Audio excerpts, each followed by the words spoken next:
the Executive Director of Public Citizens Global Trade Watch. Tradewatch.org is the website, and well worth booknoting and signing up for their updates.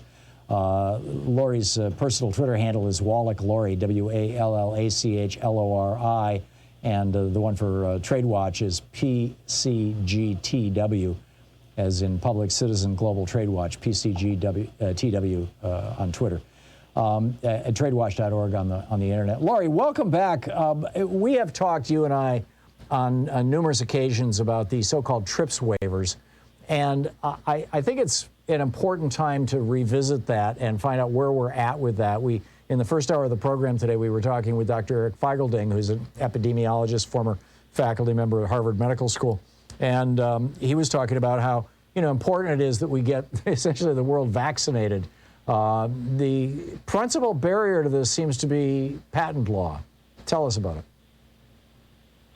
So the TRIPS waiver stands for the Agreement on Trade-Related Intellectual Property. It's one part of the WTO where Big Pharma got rules into a so-called free trade agreement obliging 160 countries to guarantee Big Pharma monopoly control for 20 years over not just patents, but also copyrights and industrial designs, and exclusive data, all of which adds up, Tom, to meaning that right now Big Pharma and the handful of makers of effective vaccines have total control over whether more or enough are made, where they're made, what price, what sale, in the face of the worst global health crisis in 100 years. Basically, these rules mean a handful of price gouging pharmaceutical corporations are making it such that there simply are not enough vaccines being made to end the pandemic. Right, and we heard from Dr. Feigelding this morning that there's now a new variant beyond Delta that apparently is popping up in South Africa, the most mutated so far. We really need to vaccinate the world to get this done. Who is blocking, and my understanding from our previous conversations, Lori Wallach, is that the majority of the countries in the world want to produce this so-called TRIPS waiver. They want to sign off on this thing that will guarantee these pharmaceutical companies that they will make money when the drugs that they have developed are being manufactured in third world countries and distributed, more broadly. They just won't make as much money. But where is the roadblock? Where is the barrier? Well, first, let me just say something very concrete so folks can wrap their heads around what we're talking about. Getting the entire world vaccinated, as your previous guest said, as you're saying, is the way for us to stop the pandemic. There is no plan now to stop the pandemic. And perversely, it's probably in Big Pharma's interest to have wave after wave of variant for which they'll have to create booster after booster. If we want to get our lives back, the whole world needs to get vaccinated, and that's going to take 14 to 15 billion doses. The current companies promised they would have 12 billion this year.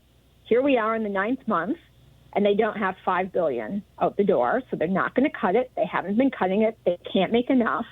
And under these monopoly controls, as you just said, other companies that are willing to pay the creators of the vaccine are just simply forbidden from making more doses, even if they pay the originators. So this is a death spiral scenario. And the great news is in May, President Biden reversed President Trump's opposition to this waiver. The waiver basically unlocks the door and gets us on the path to making more vaccines.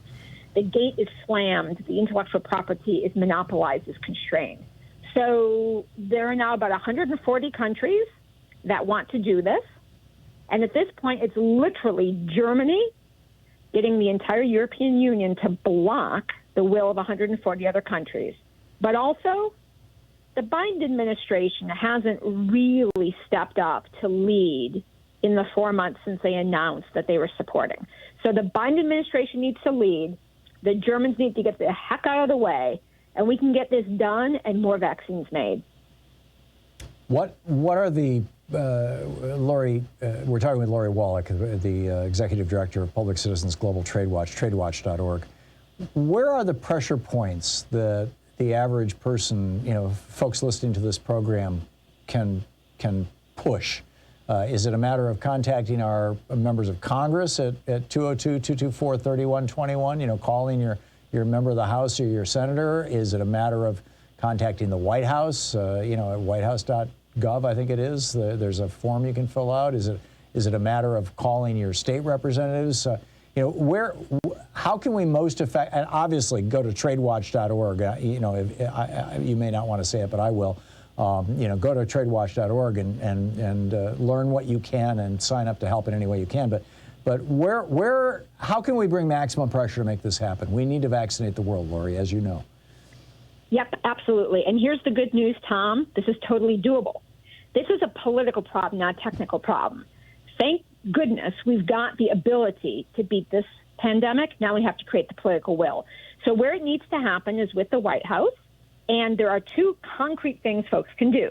I always suggest folks should call their members of the House of Representatives and their two senators. And again, the number you gave is the Capitol switchboard. Folks, all you need to do is give your zip code and they'll connect you to your House member. Then ask that House member's office to send you back to the switchboard. One call and you can get connected right away to all three, both senators and your House member, and tell them you want a letter or an email sent back to confirm what your senators and your House member are doing to get the Biden administration to step up on global vaccines with, one, the waiving of the WTO intellectual property barriers, two, funding and pushing our allies to join us in funding more factories around the world to use that access to the intellectual property and make more shots. It's a 1-2 punch.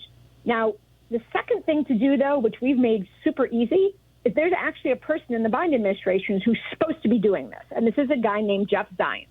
He is the global COVID czar. And we need to all tell him if he doesn't get these pharma monopolies suspended now, this TRIPS waiver, the pandemic will never end. It's his job to make the damn plan. So if you go to tradewatch.org and you can sign up for action, you can sign up a petition that now already has tens of thousands of people on it, organizations, health organizations, human rights organizations, labor organizations, basically telling the COVID czar, Jeff Zients, you're representing the president, get your buns in gear. How do you spell his last name? This is a guy who I didn't even know existed.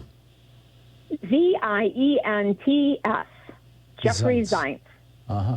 And he works out of the White House. And how do we speak to him?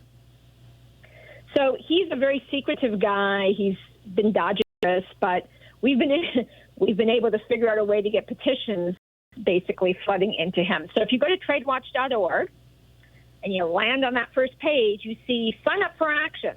And you can sign up right there on this petition to Zients, of which tens of thousands of people are signing, because lots of major organizations are doing it. And we're just going to flood that guy and have Congress also pressuring him so that, he does his job and gets this plan in place. And then he's the one who leans on Biden to say, okay, it's time, boss, pull the switch or whatever.